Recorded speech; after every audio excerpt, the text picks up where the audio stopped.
But I'm curious to know, what would be your answer to the most greatest trauma of recent times, the Holocaust? Where was God in the Holocaust? How would you answer that question? You ask simple questions.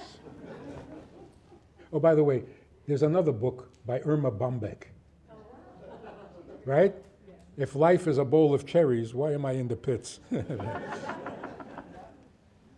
Good question, good question. Okay. The Holocaust is a very painful subject. And I think that it's still too soon to have an objective view of it. Especially since October 7th brought all the memories back and, you know. Our own modern day Holocaust. Our own Holocaust. So listen to this. Elie Wiesel was always asked, why was there a Holocaust? As if it was his fault or something. Because he was there. And of course he would say, why are you asking me? But one time, he gave this brilliant answer that is simply true. Somebody said to him, why is there a Holocaust? He says, I'm sorry, I am not allowed to tell you. So you know why, but you can't tell me? He says, that's right. He says, why can't you tell me? Because if I tell you, you'll become a Nazi. The man said, what are you talking about? I'm a Jew. How am I going to become a Nazi? Listen to what he said. You're coming to me in pain. You're disturbed. You can't sleep. There was a Holocaust. And it bothers you. And you're coming to me and you're saying, why? Why? I'm going to give you a good answer, because I know why. And after I give you the good answer, you're going to say, oh, right, that's why. I can sleep now. You've become a Nazi. You actually want me to make you comfortable with a Holocaust? Is that really what you're asking? You want me to justify the death of the 6 million? No, you don't. You're not asking me a question. You're registering a complaint. And I have the same complaint. And the only good answer, the only acceptable answer is, if the 6 million come back healthy and whole, that will be a good answer. Anything less than that, we don't want to hear it. We don't want to hear it. So when you ask someone, why was there a Holocaust, and he starts explaining, you hit him. What are you doing? You're trying to explain it? A Nazi can understand. No one else. So when we say, why was there a Holocaust, we don't really want an answer. We just want the people back.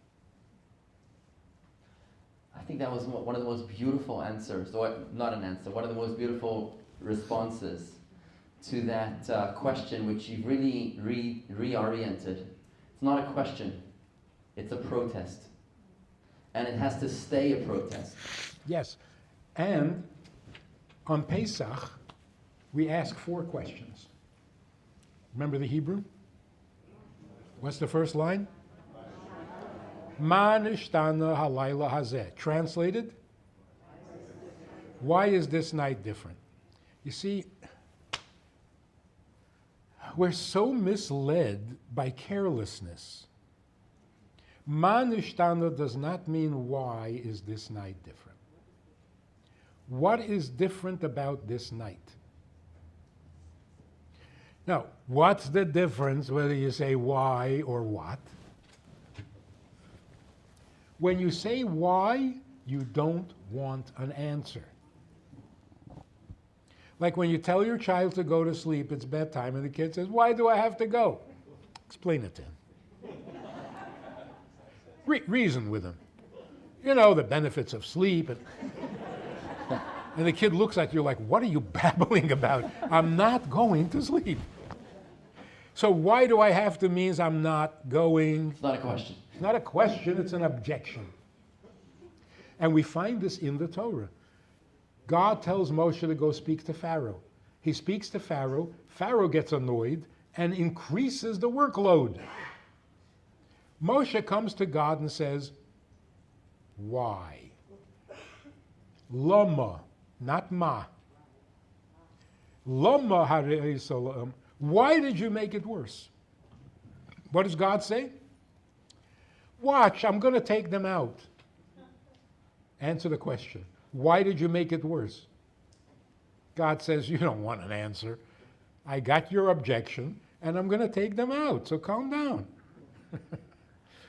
When you say why, you don't really want an answer. And that's why, in a marriage, never asked why. Ouch. The wife says, can you please come home early? I'm not comfortable being here alone. Why?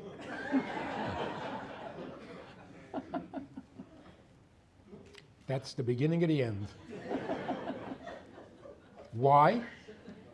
Are you asking why you should come home? I think I just told you why. I don't like being here alone. Yeah, but why? Oh, I got to give you a better reason than me. It's insulting. Don't say why. And don't let your children say why. If they say why, correct them and say, what? You mean what? What is bedtime? Not why do I have to go to sleep. When a person wants an answer, they say, what bothers you? What makes you uncomfortable being alone? Not why should I come home? Make sense? So when we say, why was there a Holocaust? You don't want an answer. If you say, what is a Holocaust? Well, you got an hour? Or two? So these little things, Hebrew is such a precise language. And if you're not careful,